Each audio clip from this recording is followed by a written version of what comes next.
Don TV நிறுவனத்தாரின் மூலம் அனுசரணையின் மூலம் நான் உங்களை மீண்டும் சந்திப்பதில் பெருமகிழ்வு அடைகின்றேன். மீதியாக நாங்கள் தொடர்ச்சியாக கற்ற விடயத்தினுடைய மீதியை கற்றுக்கொள்வோம்.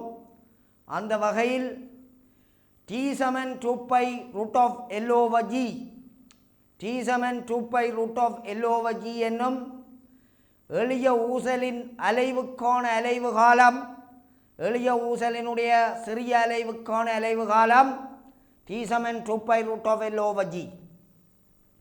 எளிய ஊசலின் சிறிய அலைவுக்கான அலைவு காலம் T7 2π √L/G. எளிய ஊசலின் சிறிய அலைவுக்கான அலைவு காலம் T7 2π √L/G என்பதாகும். இங்கு T அலைவு காலம், L என்பது ஊசலினுடைய நீளம், G என்பது புவியீர் பார்முடுகலாகும். அந்த வகையில் இந்த சமன்பாடு பரிமாண முறைப்படி சரியானது, பரிமாண முறைப்படி சரியானது என காட்டுக. T7 2π √L/G என்னும் சமன்பாடு பரிமாண முறைப்படி சரியானது என காட்டுக. பரிமாண முறைப்படி சரியானது என காட்டச் சொன்னால் இடது பக்கத்தின் பரிமாணம், இடது பக்கத்தின் பரிமாணம் LHSனுடைய பரிமாணம், LHSின் பரிமாணம் சமன் டைமின் பரிமாணம் T. இது ஒரு டைம் அலைவு காலம், இதனுடைய பரிமாணம் T. RHSனுடைய பரிமாணம், RHSனுடைய பரிமாணம், RHSின் பரிமாணம்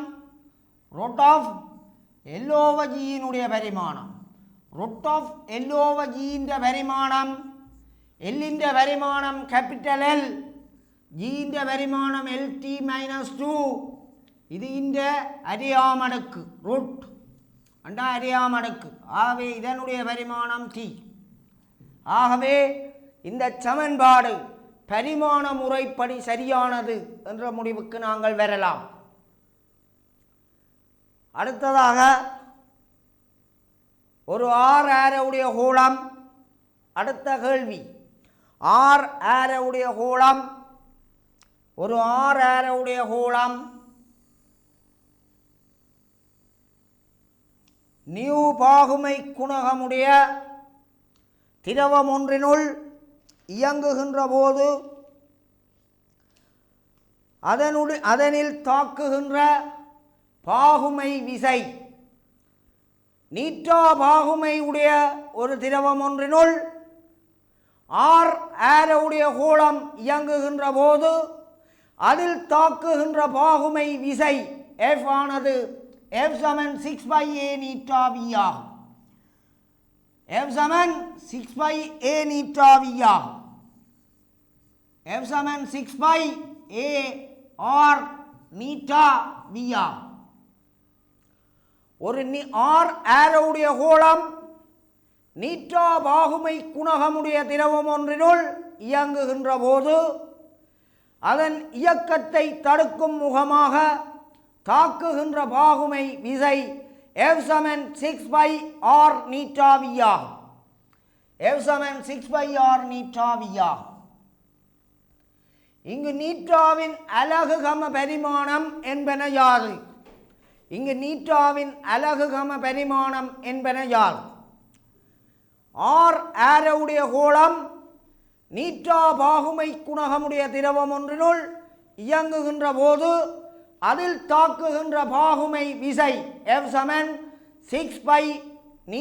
6/R நீட்டாV ஆகும். இங்கு நீட்டாவின் அலகு கம பரிமாணம் என்பன யாது? நீட்டாவின் அலகு கம பரிமாணம் என்பன யாது? ஒரு திரவம் ஒன்றினுள் R ஆரவுடைய கோளம் இயங்குகின்ற போது அதில் தாக்குகின்ற பாகுமை விசை F = 6/A நீட்டாV அல்லது F = 6/R நீட்டாV என நாங்கள் எழுதலாம். 6 பை ஆர் நீட்டா வி என எழுதலாம். F சமன் 6 pi r eta v. F சமன் 6 பை ஆர் நீட்டா வி என எழுதலாம். இந்த நீட்டாவினுடைய அலகு கம பரிமாணம் என்பன யாது? நீட்டாவின் அலகு கம பரிமாணம் யாது? நீட்டா இருபுறத்து ஒரு சமன்பாடு, ஒரு பௌதீகவியல் சமன்பாடு சரியானது ஆயின் அதன் இருபுறமும் உள்ள அலகுகளும் பரிமாணங்களும் சமனாக இருக்க வேண்டும்.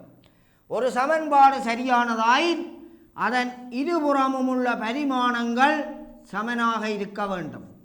எஃபினுடைய பரிமாணம் 6 பரிமாணமற்றது, 6 பரிமாணமற்றது இலக்கம், பை பரிமாணமற்றது இலக்கம்.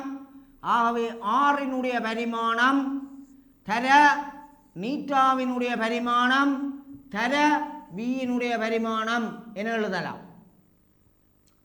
நீட்டாவினுடைய பரிமாணம்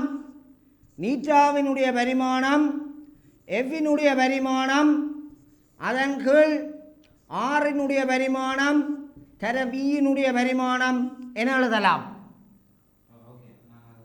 நீட்டாவினுடைய பரிமாணம் எஃபினுடைய பரிமாணம் அதன் கீழ் ஆறினுடைய பரிமாணம் தர வியினுடைய பரிமாணம் என எழுதலாம். F சமன் 6 பை ஆர் நீட்டா வி. இருபுறமும் உள்ள அலகுகளும் பரிமாணங்களும் சமனாக இருக்க வேண்டும். ஒரு பௌதீகவியல் சமன்பாடு சரியானதாயின் அதன் இருபுறமும் உள்ள அலகுகளும் பரிமாணங்களும் சமனாக இருக்க வேண்டும். எஃபினுடைய பரிமாணம் 6 பரிமாணமற்றது இலக்கம், பை பரிமாணமற்றது இலக்கம். ஆகவே ஆறினுடைய பரிமாணம் தர நீட்டாவினுடைய பரிமாணம் தர வியினுடைய பரிமாணம் என எழுதலாம். எனவே நீட்டாவினுடைய பரிமாணம் எஃபினுடைய பரிமாணத்தின் கீழ் ஆறின் பரிமாணம் தர வியின் பரிமாணம் என எழுதலாம். எஃபினுடைய பரிமாணம் mlt-2, ஆறினுடைய பரிமாணம் L, வியினுடைய பரிமாணம் lt-2. ஆகவே t-2 இல்லாமல் போகும், எல்லும் இல்லாமல் போகும். ஆறினுடைய பரிமாணம் L, வியினுடைய பரிமாணம் lt-1,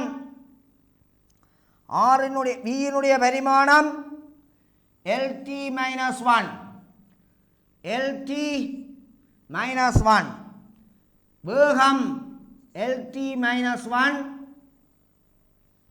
ஆகவே இதனுடைய நீட்டாவினுடைய பரிமாணம் எல்லும் போகும். t-1 மேலே போனால் t, எல்லும் போகும். t-1 மேலே போனால் t, இந்த L மேலே போனால் L-1, சாரி L-1. ஆகவே ml-1 t-1 இதனுடைய பரிமாணமாகும். ml-1 t-1 இதனுடைய பரிமாணம் ஆகும். நீட்டாவினுடைய பரிமாணம் ml-1 t-1 ஆகும். மாணவர்களே, மீண்டும் அவதானித்துக் கொள்ளுங்கள். ஒரு ஆர் ஆரவுடைய கோளம் நீட்டா பாகுமை குணகமுடைய திரவம் ஒன்றினுள் இயங்குகின்ற போது அதன் இயக்கத்தை தடுக்கும் முகமாக தாக்குகின்ற பாகுமை விசை F சமன் 6 பை a நீட்டா v ஆகும். 6 பை r நீட்டா v ஆகும். ஒரு பௌதீகவியல் சமன்பாடு சரியானது ஆயின் அதன் இருபுறமும் உள்ள அலகுகளும் பரிமாணங்களும் சமனாக இருக்க வேண்டும். ஒரு பௌதீகவியல் சமன்பாடு சரியானதாயின் அதன் இருபுறமும் உள்ள பரிமாணங்கள் சமனாக இருக்க வேண்டும். எனவே எஃபினுடைய பரிமாணம் ஆர் பரிமாணமற்றது, பை பரிமாணமற்றது, சிமோல் ஆரினுடைய பரிமாணம் தர நீட்டாவினுடைய பரிமாணம் தர வியினுடைய பரிமாணம் என எழுதலாம். எனவே நீட்டாவினுடைய பரிமாணம் எஃபினுடைய பரிமாணத்தின் கீழ் ஆரினுடைய பரிமாணம் தர வியினுடைய பரிமாணம். விசையினுடைய பரிமாணம் விசையின் பரிமாணம் mlt-2. ஆரினுடைய பரிமாணம் ஆரையினுடைய பரிமாணம் எல். வேகத்தினுடைய பரிமாணம் lt-1. இதை சுருக்கினால் ml-1t-1 பெறப்படும். ml-1t-1 பெறப்படும்.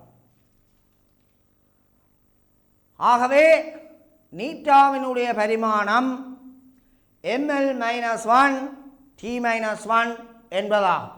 நீட்டாவினுடைய பரிமாணம் ml-1t-1 என்பதாகும். அடுத்த வினாவுக்கு செல்வோம். பி அமுக்கமும் ரோ அடர்த்தியுடைய வாயுவில் ஒலி அலையினுடைய வேகத்திற்கான சமன்பாடு v √Γ p/ρ ஆகும். ரோ அடர்த்தியும் பி அமுக்கமும் ரோ அடர்த்தியுடைய வாயுக்களில் ஒலியின் வேகம் v √Γ p/ρ ஆகும். √Γ p/ρ என்பதாகும். பி அமுக்கமும் ரோ அடர்த்தியும் கொண்ட வாயுக்களில் ஒலியின் வேகம் v ஆனது √Γ p/ρ எனும் சமன்பாட்டினால் தரப்படும். இங்கு கேமா என்பது வாயுக்களின் தலைமை தன்வெப்ப கொள்ளளவுகளின் விகிதம் எனப்படும். இங்கு கேமாவிற்கு பரிமாணமோ அலகோ இருப்பதில்லை. தரப்பட்டுள்ள சமன்பாட்டை பரிமாண முறையில் வாய்ப்பு பார்க்க, அதாவது வாயுக்களில் ஒலியின் வேகம் பி அமுக்கமும் ரோ அடர்த்தியுடைய வாயுக்களில் ஒலியின் வேகம் v √Γ p/ρ ஆகும். v √Γ p/ρ ஆகும். இங்கு கேமா என்பது குறித்த வாயுவுக்கான தலைமை தன்வெப்ப கொள்ளளவுகளின் விகிதமாகும். வாயுக்களின் தலைமை தன்வெப்ப கொள்ளளவுகளின் விகிதமாகும். கேமா என்பது குறித்த வாயுவுக்கான தலைமை தன்வெப்ப கொள்ளளவுகளின் விகிதமாகும். பி என்பது அமுக்கம், ரோ என்பது அடர்த்தி. ஆகவே இச்சமன்பாடு பரிமாண முறைப்படி சரியானது என காட்டுக. கேமா அலகோ பரிமாணமோ அற்ற ஒரு மாறிலியாகும். கேமா அலகோ பரிமாணமோ அற்ற ஒரு மாறிலியாகும்.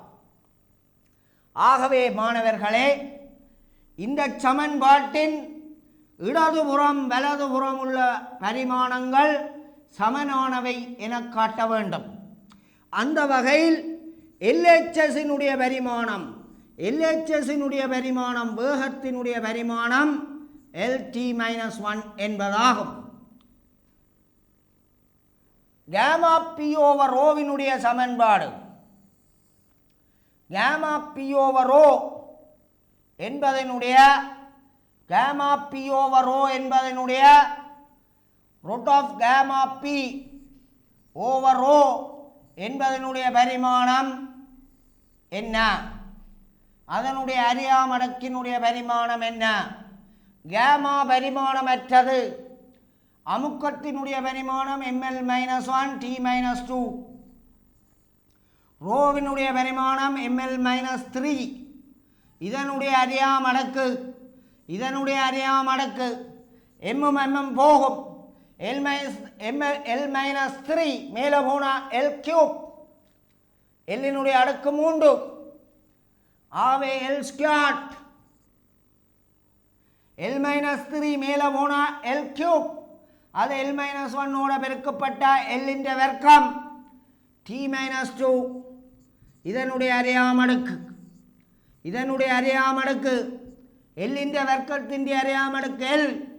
T-2 அறியாமடக்கு T-1. ஆகவே பரிமாண முறைப்படி இந்த சமன்பாடு இதனுடைய இடது பக்கம் வலது பக்கத்தினுடைய அலகுகளும் பரிமாணங்களும் சமனானவை ஆகும். வலது பக்க இடது பக்க சமன்பாடு வலது பக்கத்தினதும் இடது பக்கத்தினதும் பரிமாணங்கள் சமனாகும். எனவே பரிமாண முறைப்படி இச்சமன்பாடு சரியானது என்ற முடிவுக்கு நாங்கள் வரலாம். பரிமாண முறைப்படி சரியானது என்ற முடிவுக்கு நாங்கள் வரலாம். இதேபோல ஏ பரப்பு கொண்ட ஒரு குழாயினது நீளம் ஒரு கடத்தி ஏ குறுக்குவட்டு முகப்பரப்புடையதும் எல் நீளமுடையதுமான ஏ குறுக்குவட்டு முகப்பரப்புடையதும் எல் நீளமுடையதுமான ஒரு குழாயினது ஒரு கடத்தியினது நீளம் இல்லாக இருக்க இதனுடைய வெப்பப்பாய்ச்சல் வீதம் QT என்பது K into θ1 minus θ2 over D என எழுதலாம். இந்த பக்கத்தினது வெப்பநிலை θ1 ஆகவும் இந்த பக்கத்தினது வெப்பநிலை θ2 ஆகவும் இருக்க இது நன்கு காவலிடப்பட்ட கோலாக இருக்க ஒரு புறத்தில் இருந்து மறுபுறத்துக்கு வெப்பப்பாய்ச்சல் வீதம் ஒரு அலகு நேரத்தில் பாய்கின்ற வெப்ப சக்தியினுடைய அளவு K into θ1 minus θ2 over D ஆகும். இந்த சமன்பாடு பரிமாண முறைப்படி சரியானது என காட்டலாம். அடுத்ததாக மாணவர்களே, நாங்கள் R இடைத்தூரத்தில் உள்ள M1 M2 திணிவுகள் இருந்தால் அந்த M1 M2 திணிவுகள் ஒரு திணிவு இன்னொரு திணிவை கவரும், ஒரு திணிவு இன்னொரு திணிவை கவரும். அந்த வகையில் M1 M2 திணிவுகள் இருந்தால் அந்த திணிவுகள் ஒன்றை ஒன்று கவருகின்ற கவர்ச்சி விசை எவ்வானது Gm1 M2 over R ஸ்கொயர்டினால் தரப்படும். M1 M2 over Gm1 M2 over R ஸ்கொயர்டினால் தரப்படும். ஒரு M1 M2 என்கின்ற இரண்டு திணிவுகள் M1 M2 என்கின்ற இரண்டு திணிவுகள் R இடைத்தூரத்தில் உள்ளபோது R மீட்டர் இடைத்தூரத்தில் உள்ளபோது ஒரு திணிவு ஒரு திணிவை கவருகின்ற கவர்ச்சி விசை எவ்வானது Gm1 M2 over R ஸ்கொயர்டினால் தரப்படும். M1 M2 என்கின்ற இரு திணிவுகள் R மீட்டர் இடைத்தூரத்தில் உள்ளபோது ஒன்றை ஒன்று கவருகின்ற கவர்ச்சி விசை எவ்வானது F சமன் Gm1 M2 over R ஸ்கொயர்டினால் தரப்படும். Gm1 M2 over R ஸ்கொயர்டினால் தரப்படும். அதாவது ஒரு திணிவு இன்னொரு திணிவை கவரும் என்பதாகும். M1 M2 என்கின்ற இரண்டு திணிவுகள் R இடைத்தூரத்தில் உள்ளபோது ஒன்றை ஒன்று கவருகின்ற கவர்ச்சி விசை எவ்வானது Gm1 M2 over R ஸ்கொயர்டினால் தரப்படும். இங்கு G என்பது அகில ஈர்ப்பு மாறிலி. Gயின் பரிமாணம் அலகு என்பன யார்? G என்பது அகில ஈர்ப்பு மாறிலி, universal gravitational constant. Universal gravitational constant இதனுடைய பரிமாணம் அலகு என்பன யார்?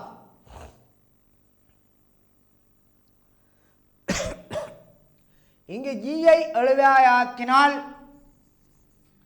G சமன் F times R squared over M1 M2 ஆகும். இங்கு Gயை எழுவாயாக்கினால் G சமன் F times R squared over M1 M2 ஆகும். Gயின் அலகு விசையின் அலகு கிலோகிராம் மீட்டர் செகண்ட் மைனஸ் 2. ஆரினுடைய வர்க்கம் மீட்டர் ஸ்கொயர். m1 m2வினுடைய வர்க்கம் கிலோகிராம் ஸ்கொயர். எனவே அலகு kilogram minus 1 metre cube, metre தர metre square metre cube second minus 2 kilogram metre cube second minus 2 என்பதா kilogram minus 1 metre cube second minus 2 என்பதா. அதாவது இந்த ஜியினுடைய அலகு விசையினுடைய அலகு கிலோகிராம் மீட்டர் செகண்ட் மைனஸ் 2, ஆறினுடைய அலகு மீட்டர், ஆவே மீட்டர் ஸ்கொயர், திணிவினுடைய அலகு கிலோகிராம், கிலோகிராம் தர kilogram square. Kilogram minus 1 kilogram, ஒரு கிலோகிராம் வெட்டப்படும், ஒரு கிலோகிராம் மேலே போனால் கிலோகிராம் மைனஸ் 1, ஒரு கிலோகிராம் மேலே போனால் கிலோகிராம் மைனஸ் 1, மீட்டர் தர metre square metre cube second minus 2 அப்படியே வரும். ஆகவே ஜியினுடைய அலகு இது. ஜியின் பரிமாணம் kilogram M, metre L, second T என பிரதிகள். கிலோகிராம் எம் மைனஸ் 1, மீட்டருக்கு எல்ல போடு எல் கியூப், செகண்டுக்கு டீயை போடு D minus 2, m minus 1 L cube t minus 2, m minus 1 L cube t minus 2 என்பதா. மாணவர்களே, இதனை நாங்கள் ஈர்ப்பு புலம் என்கின்ற பாடத்திலே கற்போம். m1 m2 என்கின்ற ஒரு திணிவு இன்னொரு திணிவை கவரும். m1 m2 என்கின்ற இரு திணிவுகள் இருந்தால், r இடைத்தூரத்தில் இருந்தால் ஒன்றை ஒன்று கவரும். ஒன்றை ஒன்று கவருகின்ற விசை, கவர்ச்சி விசை F ஆனது G m1 m2 over r ஸ்கொயர்டினால் தரப்படும். இங்கு G என்பது universal gravitational constant, universal gravitational constant, அகில ஈர்ப்பு மாறிலியா. அகில ஈர்ப்பு மாறிலியின் அலகு G-ஐ எழுவாயாக்கினால் F times r square over m1 m2 ஆகும். எஃபினுடைய அலகு கிலோகிராம் மீட்டர் செகண்ட் மைனஸ் 2, ஆறினுடைய அலகு மீட்டர் ஸ்கொயர், எம்மினுடைய அலகு கிலோகிராம் ஸ்கொயர். ஆகவே இதனுடைய அலகு kilogram minus 1 metre cube second minus 2. பரிமாணம் m minus 1 L cube t minus 2 ஆகும்.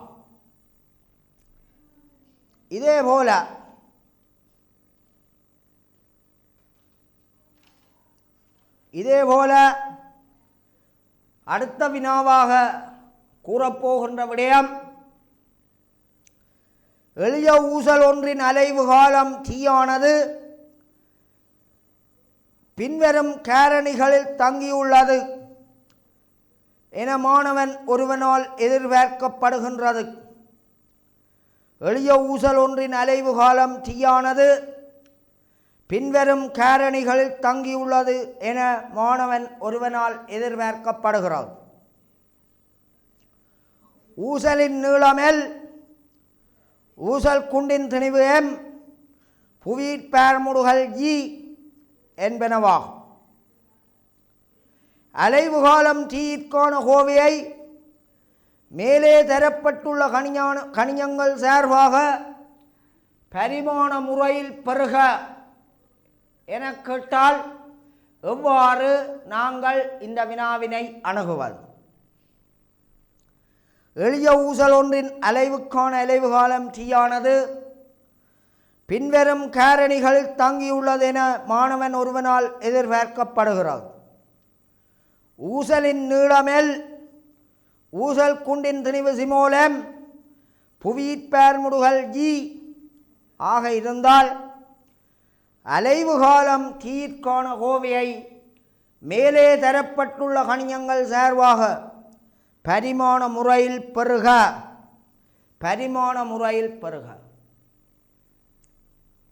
என்று கேட்டால் எளிய ஊசலின் அலைவுக்கான அலைவு காலம் எளிய ஊசலின் அலைவுக்கான அலைவு காலம் T என்பது ஊசலின் நீளம் ஊசலின் நீளம் ஊசலின் நீளம் L ஊசல் குண்டின் திணிவு M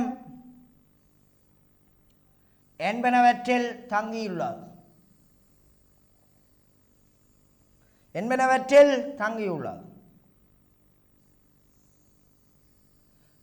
ஊசல் திணிவு ஊசல் குண்டின் நீளம் ஊசலினுடைய திணிவு L என்பனவற்றில் தங்கியுள்ளது ஊசலின் சிறிய அலைவுக்கான அலைவு காலம் T என்பது ஊசல் குண்டினுடைய திணிவு புவியீர்ப்பார்முடுகல் G ஊசலினுடைய நீளம் என்பனவற்றில் தங்கியுள்ளது என ஒரு மாணவன் கூறினான். ஊசல் குண்டின் திணிவு M ஊசலினுடைய நீளம் L புவியீர்ப்பார்முடுகல் G என்பனவற்றில் தங்கியுள்ளது என ஒரு மாணவன் கூறினான். இது பரிமாண முறைப்படி இதற்கான கோவையை பெறுக. பரிமாண முறைப்படி இதற்கான கோவையை பெறுக என கேட்டால் ஊசலினுடைய அலைவு காலம் T is proportional to L to the power X. T is proportional to M to the power Y. T is proportional to G to the power Z என எழுதலாம். அதாவது ஒரு எளிய ஊசலின் சிறிய அலைவுக்கான அலைவு காலம் ஊசற்குண்டினுடைய திணிவு M ஊசலினுடைய நீளம் L புவியீர்ப்பார்முடுகல் Gயில் தங்கியுள்ளது என ஒரு மாணவன் கூறினான். ஊசலினுடைய சிறிய அலைவுக்கான அலைவு காலத்தினை பரிமாண முறைப்படி பெறுக என கூறினால் T is proportional to L to the power X, T is proportional to M to the power Y, T is proportional to G to the power Z என எழுதலாம். எனவே மாணவர்களே T is proportional to L to the power X, M to the power Y, G to the power Z என நாங்கள் எழுதலாம். T is proportional to L to the power X, M to the power Y, G to the power Z என எழுதலாம்.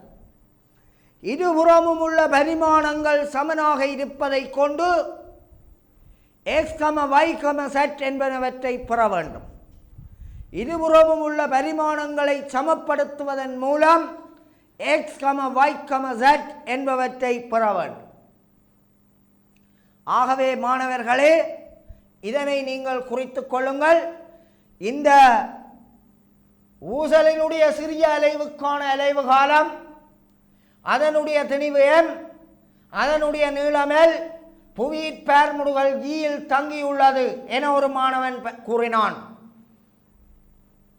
அது பரிமாண முறைப்படி அந்த வகையில் பரிமாண முறைப்படி இந்த சமன்பாட்டினை பெறுக என கேட்டால் T is proportional to L to the power X, T is proportional to M to the power Y, T is proportional to G to the power Z என எழுதலாம். அந்த வகையில் T is proportional to L to the power X, M to the power Y, G to the power Z என எழுதலாம். ஆகவே இந்த இருபுறமும் உள்ள பரிமாணங்களை சமப்படுத்துவதன் மூலம்